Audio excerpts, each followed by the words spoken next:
치아를 뺐더니 너무 불편하고 밥 먹는 것도 불편하고 씹지도 잘 못하겠고 그리고 너무 아프고 아 임플란트 하면 또 더 이게 심해지는 거 아니에요? 나 임플란트 하기 싫은데. 안녕하세요. 상꼬미들 상담핀 라이프 진아입니다. 오늘은 제가 최근에 받았던 컴플레인은 아닌데 뭔가 이렇게 투정 아닌 투정을 부리는 환자분의 케이스가 있어서 오늘 그거에 대한 얘기를 좀 하려고 합니다.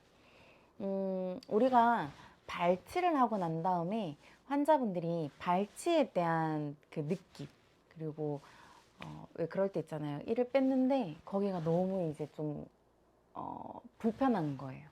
밥을 먹기도 불편하고 그리고 또 통증도 좀 있고 아무튼 내가 편하지 못한 그 상황 때문에 그 다음에 이뤄져야 할 후속 치료에 대한 거부감이 생길 때가 있습니다.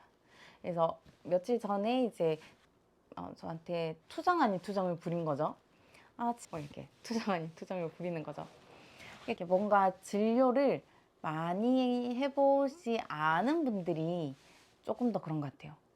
내가 진료에 대한 경험이 없다 보니까 후속 진료에 대한 막연한 두려움 뭐 그런 게 좀 있지 않을까라는 생각을 합니다. 그래서 그런 환자분이셨는데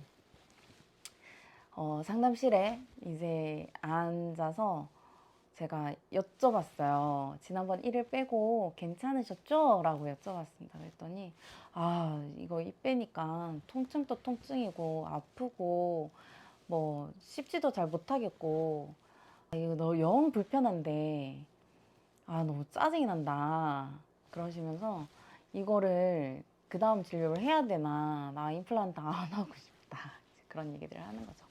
그렇다고 우리가 네 임플란트 그럼 하지 마세요 이럴 순 없잖아요. 그죠? 진료에 대한 어떠한 동기부여를 또 해야 한단 말이죠. 그럴 때 여러분들은 어떻게 하시나요? 보통은 네, 아프셨군요. 네, 아플 수 있어요. 근데 만약에 이거 지금 아프다고 해서 안 하면 위에 치아가 아래로 뭐 내려오거나 아니면 뭐 어떤 구조적인 변화가 생겨서 나중에 더 불편하실 거예요. 이런 형태로 상담들을 많이 하실 거예요. 여러분들 어떻게 상담을 하고 계세요? 물론 그러한 상담도 이게 잘못됐어요. 그건 아니에요. 그건 나빠요. 이렇게 할 수는 없습니다. 저도 때에 따라서는 그렇게 상담하거든요. 상담은 사실 정답은 없는 것 같아요. 근데 이 환자분의 경우는 조금 달랐어요.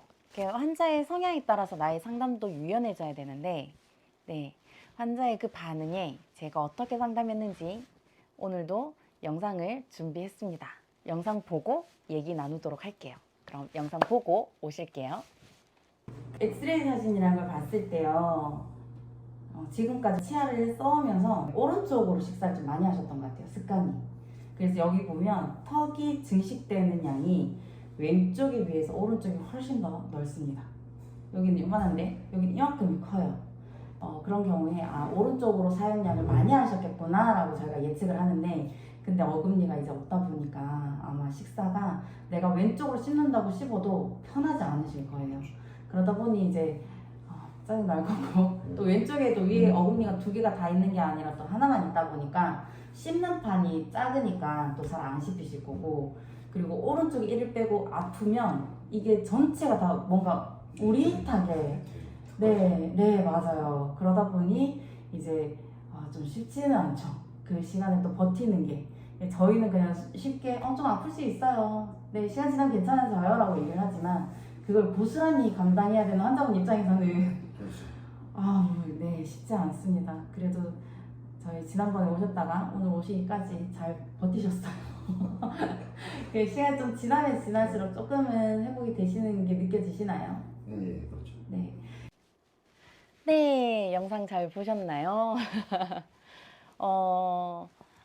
우리가 환자가 어떤 불편감을 얘기할 때, 그래서 뭔가 투정을 부릴 때, 그때 여러 가지의 형태대로 얘기를 좀 할 수 있을 텐데요. 지금 영상에서의 상황은 일단은 남자분이셨어요. 남자분이셨고, 그리고 정말 하기 싫어서 나 안 할래 라는 얘기는 아니셨기 때문에 일단 상담의 방향을 조금 뭔가 앞으로 이 진료를 하지 않으면 어떤 일이 벌어질 거야 라고 방향을 잡지 않았고 그냥 이 상황이 생길 수 있는 상황이었다라는 것을 좀 얘기를 해주고자 했어요. 그래서 일단 환자분이 얘기하셨던 잘 씹지 못하겠다 라는 얘기에 대해서 그 근거를 얘기해 주기 위해서 파노라마 사진을 먼저 봤고요. 그 파노라마 사진 상에서 우리가 확인을 할 수 있는 건 1차적으로 먼저 이 사람의 악습관이 있는지, 그래서 근육의 증식 정도가 어딘지를 먼저 확인해 봐주면 좋아요. 그걸로 인해서 우리가 체크를 할 수 있는 건 이 사람이 오른쪽으로 많이 씹는지 왼쪽으로 많이 씹는지에 대한 상황도 예측할 수가 있거든요. 저와 얘기를 나누셨던 환자분은 40번대 치아를 발치한 상황이었습니다. 발치 치아는 47번이었지만 46번이 원래 결손치였기 때문에 40번대는 구치부가 어떤 기능적 역할을 할 수 없는 상황이었어요. 그래서 좌측으로만 기능적 역할을 해야 되는 상황이었는데 좌측 역시 27번이 결손된 상황이었기 때문에 26번과 36번까지 어금니 하나로만 기능적인 역할을 해야 되는 상황이었던 거죠. 그래서 환자분에게 얘기를 할 때 환자분 씹는 게 불편할 수 있을 것 같다. 왜냐하면 사진을 봤더니 오른쪽으로 예전에 더 많이 썼을 것 같다. 그거에 대한 근거는 이제 얘기를 해주는 거죠. 왼쪽에 비해서 오른쪽이 턱이 더 많이 증식되어 있다. 라고 이제 그런 근거들을 얘기를 해줍니다. 남성의 경우는 감정적 언어보다는 이런 근거를 제시하는 형태의 대화가 훨씬 더 와닿는다고 해요. 그래서 남성과의 대화를 할 땐 좀 그런 근거를 많이 제시를 해주려고 하거든요. 아무래도 오른쪽으로 많이 썼던 사람이다 보니 지금 오른쪽이 불편하다고 해서 왼쪽으로 갑자기 이렇게 뭔가 씹으려고 하니 그게 쉽지는 않을 거다. 그죠? 오른손잡이가 오른손을 다쳤어요.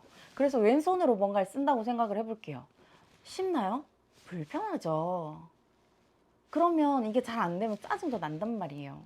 내가 치아를 빼서 이쪽을 씹을 수 없다는 걸 알아요. 그렇다고 해서 환자분들이 나 이를 뺐고 이쪽을 씹을 수 없으니까 평소랑 다르게 밥을 먹어야지 라고 해서 조심을 하는 경우가 과연 얼마나 될까요? 그렇지 않아요. 무의식 중에 내가 늘 하던 식습관 그리고 내가 늘 하던 생활 습관을 그대로 가지고 간단 말이죠. 그래서 그러한 환경이다 보니 왼쪽으로 뭔가를 씹기에 조금 불편하셨을 거다. 그리고 또 얘기해 줄 수 있는 건 뭐예요? 아프다라는 얘기를 하셨잖아요. 치아를 빼고 나면 염증이나 여러 가지 상황에 따라서 통증의 여부가 좀 다른데 경우에 따라서 이를 빼면 전체가 우릿하게 느껴지는 경우가 있다. 그러다 보니 왼쪽으로 씹을 때 더 많이 불편함을 느꼈을 거다. 나였어. 짜증이 나요. 그런 상황이면. 이라고 상황 공감을 해주는 거예요. 나는 병원에 일하는 사람이니까 그냥 너무나 쉽게 아플 수 있어요. 뭐 조심해야 돼요. 뭐 부을 수도 있어요. 며칠 동안 그 증상이 지속돼요. 라고 쉽게 얘기할 수 있지만 그걸 받아들이는 건 고스란히 환자의 몫이잖아요. 얼마만큼 아픈지 우리가 그 아픔의 정도를 알 수가 없는 거예요. 사람마다 아픈 건 주관적인 거기 때문에 나는 조금 아플 거야 라고 했는데 환자분은 엄청 많이 아플 수도 있는 거잖아요. 그래서 충분히 그럴 수 있고 아플 수 있고 그 상황이 짜증나는 거 이해해요 라고 얘기를 해주는 거예요.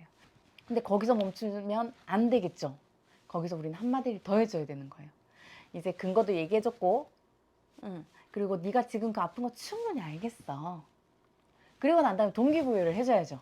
네, 그 동기부여를 하기 위해서 전 질문을 한 가지 합니다. 영상에서 제가 질문했던 거 혹시 기억나시나요? 네, 맞아요. 지금은 증상이 많이 좋아지셨죠? 처음에 뺐을 때 처음에 불편했던 그 통증보다 그리고 씹기 좀 불편했던 그 우리탐이라든지 그러한 증상들보다 지금은 시간이 지나면서 좀 좋아지고 있죠? 라고 물어주는 거예요. 그럼 환자분이 네, 좋아지고 있어요. 라고 얘기를 하겠죠?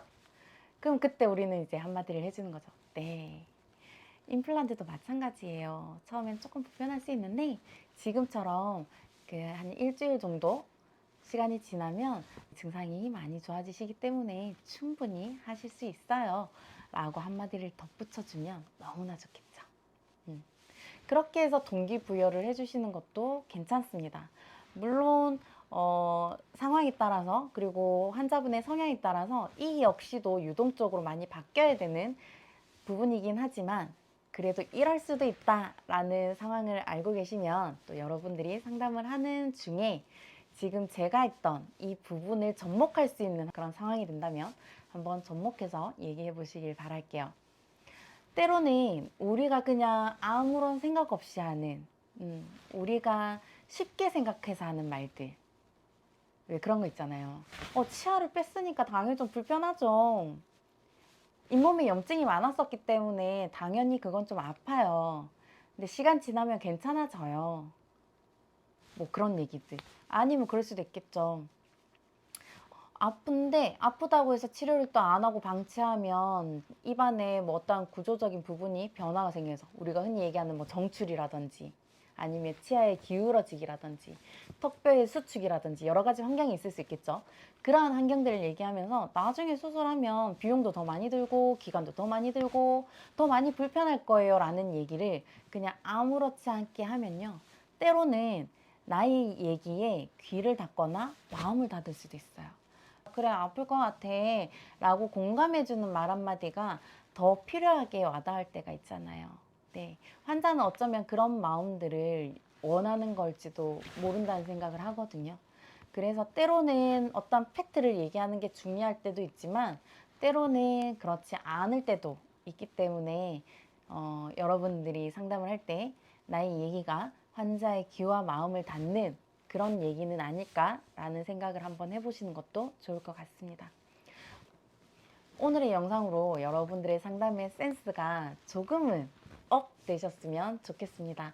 오늘의 영상도 여러분들에게 도움이 되었다면 좋아요, 구독. 저는 왜 이 얘기가 이렇게나 낯간지럽죠? 네, 해주시고요. 또 상담에 궁금증이 있다면 댓글로 남겨주세요. 그럼 우리 다음에 또 다른 영상으로 만나도록 할게요. 오늘 하루도 수고 많으셨습니다. 안녕.